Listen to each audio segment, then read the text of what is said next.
গাছপ্রেমী বন্ধুরা, আপনারা দেখছেন আমি কিছু মানি প্লান্ট ওয়াশ করে দিচ্ছি। স্প্রে করে পানি দিয়ে মানি প্লান্টগুলো ধুয়ে নিচ্ছে এবং কিছু মানি প্লান্ট আমি নিয়ে এসেছি আমার ইনডোরে। আপনাদেরকে দেখাচ্ছি আমি বেবি টিয়ার্সের একটি সেটআপ, যে সেটআপটি গত 6 মাস আগে আমি এইখানে দিয়েছিলাম এবং যখন দিয়েছিলাম তখন এই পাতাগুলো সব সবুজ ছিল এবং দেখতে অনেক সুন্দর ছিল। তখন এই সেটআপটি দেখতে আমাকে খুব ভালো লেগেছিল এবং এই সেটআপটি আমি দীর্ঘ 6 মাস এখানে রেখেছি। বন্ধুরা, বেবি টিয়ার্স আপনি দীর্ঘদিন আপনার ইনডোরে রাখতে পারেন। বেবি টিয়ার্স অনেক দিন আপনার ইনডোরে ভালো থাকবে।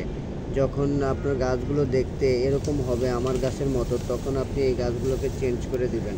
তো বন্ধুরা, আজকে আমি এই বেবি টিয়ার্সকে চেঞ্জ করে এখানে কিছু মানি প্লান্টের সেটআপ দেবো। আসো বেবি টিয়ার্সগুলোকে কীভাবে সরাবো সে একটু দেখি।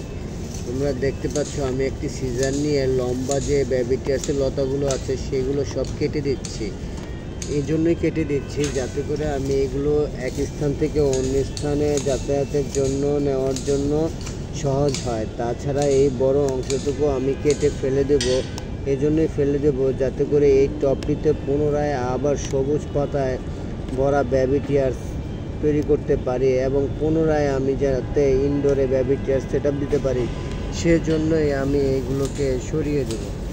তো বন্ধুরা, তোমরা দেখছো যে আমি একটি টব থেকে অন্য একটি টবকে কেচি দিয়ে ডালগুলো লতাপাতা কেটে আলাদা করে দিচ্ছি যাতে করে আমি খুব সহজে এগুলোকে ক্যারি করতে পারি এবং এক স্থান হতে অন্য স্থানে নিয়ে যেতে পারি। তোমরাও তোমাদের বাড়িতে এরকমভাবে চেষ্টা করবে। দেখছো আমি একটি একটি করে টব আলাদা করে ফেলছি। বন্ধুরা, যখন আপনি আপনার এই সকল টবগুলো আলাদা করে ফেলবেন তখন আপনাকে মনে রাখতে হবে আপনি যে স্থানে গাছগুলোকে রাখবেন বা সেটআপ দেবেন আপনার ইনডোর গাছগুলো, আপনার ওই স্থানটিকে যাতে ভালো সুন্দর পরিষ্কার পরিচ্ছন্ন দেখায় সেজন্য আপনি স্থানটিকে পরিষ্কার করে নেবেন। দেখতে পাচ্ছেন আমি সমস্ত জায়গা পরিষ্কার করে মানি প্লান্টের সেটআপটি দিয়ে দিয়েছি এবং আপনাদেরকে দেখাচ্ছি। আপনারা যারা দেখছেন তারা অবশ্যই চ্যানেলটিকে সাবস্ক্রাইব করবেন এবং বেল বাটনে চাপ দিয়ে ধারাবাহিক ভিডিও দেখতে থাকবেন এবং আমাদেরকে নতুন নতুন ভিডিও তৈরি করার জন্য উৎসাহ দিবেন। ভালো লাগলে আপনার বন্ধুদের মাঝে ভিডিওগুলো শেয়ার করবেন এবং গাছ সম্পর্কিত যে কোনো তথ্য আপনারা আমাদেরকে অনায়াসে দিবেন, এতে কোনো প্রকার কৃপণতা করবেন না এবং আমাদের কাছে যদি থাকে কোনো তথ্য সেগুলো তো আপনারা আমাদের কাছ থেকে পেয়েই যাচ্ছেন এই ভিডিওর মাধ্যমে।